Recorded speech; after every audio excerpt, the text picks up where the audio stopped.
ရှိတုန်းခါကပေါ့ကွယ်တောဘရင်ကေတရာစာရှင်သေမင်းကြီးဟာတနေ့မှာတောထဲမှာသွားလာရင်ရေစာလာတယ်ပေါ့နေကလည်းမြင့်မြင့်လာတာဆိုတော့ရေကပူစာလာကစိတ်လဲတူလာပါလေရောဖြစ်ချင်တော့အဲ့ဒီအချိန်မှာပဲတောင်အောင်နားမှာတာယာလှပတဲ့ရေကန်ကြီးကိုလှမ်းမြင်လိုက်ရလို့ဝမ်းသာသွားတဲ့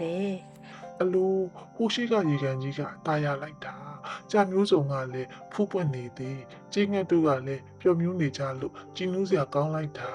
ရွှေသမင်လေးတွေရုံငယ်လေးတွေတရေတွေခြေတွေဆက်တွေနဲ့တောရင်းတရဝါတွေအတော်များများချိနေကြတာပဲ ကေတရာစာရှင်သေမင်းကသဘောတွေ့ကတောင်ကုန်းပေါ်ကနေလှမ်းမြင်နေရတဲ့ရေကန်ကြီးစီကိုဒုံဆိုင်သွားပါတော့ပါပေါ့ရှင်သေမင်းလာတာကိုသိလိုက်ရတဲ့ရွှေကြီးလေးတွေကရေကန်ကြီးစီကိုအပြေးသွားပြီးမိတ်ဆွေတွေကိုသတင်းပို့ချတာပေါ့ အဆွေတို့ရှင်သေးကြီးအပြေးလာနေတဲ့ရှောင်းညအေတော့ ရေကန်ကြီးအပါတွင်ပျော်ရွှင်မြူးတူးနေတဲ့တတဝါတွေအားလုံးဘေးလွတ်ရာကိုထွက်ပြေးကြတာပေါ့ ဟင်ဘာတွေဖြစ်နေတာလဲဘာလို့ရုံရင်ဆန်ခက်ထွက်ပြေးနေကြတာပါလဲဒီနေ့တော့အထူးဆန်းပါလား ရေကန်ကြီးအတွင်းကကြာရွက်ကြီးပေါ်မှာထိုင်နေတဲ့ဖားတငယ်ကပတ်ဝန်းကျင်ကိုကြည့်နေရင်တီးတိုးဆိုလိုက်တယ်ပျော်စရာရေကန်ကြီးဟာရုတ်တရက်တိတ်ဆိတ်ချုပ်ကပ်သွားတာပေါ့ အော်အမွှေးဆုပ်ဖွာပါဇက်ကပြစ်ပြဲအဆွေကဖူးဖူးနဲ့အကောင်ကြီးတစ်ကောင်ပဲဒီကောင်ကြီးလာလို့ငါမိတ်ဆွေတွေထွက်ပြေးကုန်ကြတာပဲ ဖားကလေးကရေစက်နားကိုတဖြည်းဖြည်းချီကပ်လာတဲ့ရှင်သေမင်းကိုမြင်လိုက်တဲ့အခါသဘောပေါက်သွားပြီးစိတ်ဆိုးမှန်ဆိုးလေတဲ့နဲ့အဟစ်ပြောဆိုလိုက်တယ် ဟေးငါပိုင်တဲ့ထဲကိုဘယ်ကောင်ကျူးကျော်လာတာလဲအခုရက်လိုက် ကေတရာသာချင်းသိမင်းပဲဒီတော့တစ်ခုလုံးရဲ့ဘရင်ဆိုတာမသိလေရောသလား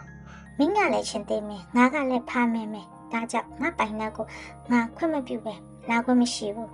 ဟေးအကောင်တိတိလေးနဲ့ဖတ်တယ်ငယ်ရရဆဆကွာငါလိုကေတရာသာချင်းသိမင်းကိုမြန်ပါမှတ်လေဒီကောင်မလေးမစားနဲ့ကွာ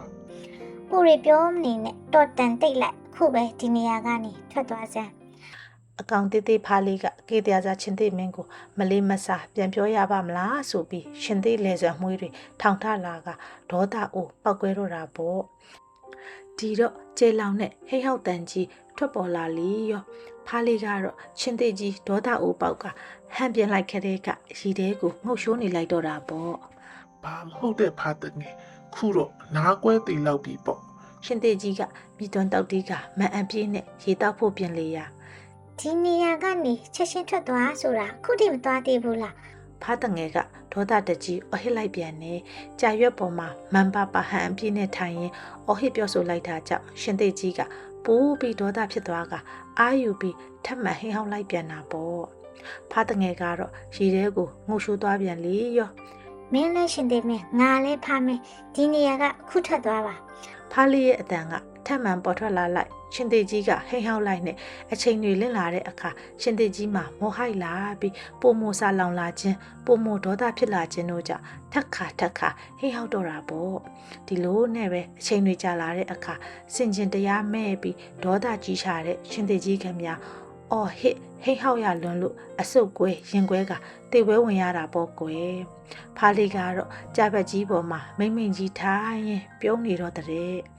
အကျန်းဖတ်တော့အမျက်မပြေပဲရေငတ်ခါအဆုတ်ကွဲပြီးတေပွဲဝင်ရတဲ့ရှင်သေးကြီးရဲ့တာရကလေးတစ်ခုပေါ့ကွယ်